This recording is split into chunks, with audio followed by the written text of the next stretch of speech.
கோபமாய் பேசினேன், வார்த்தையை வீசினேன், உன்னை வாயாடி பண்ணாக என்று.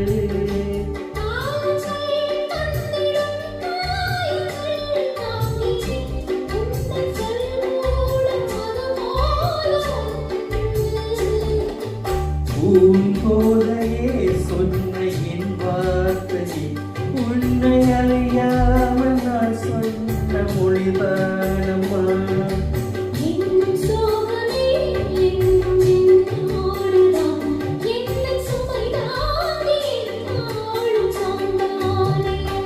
கூடு எங்கே தேடி கிளி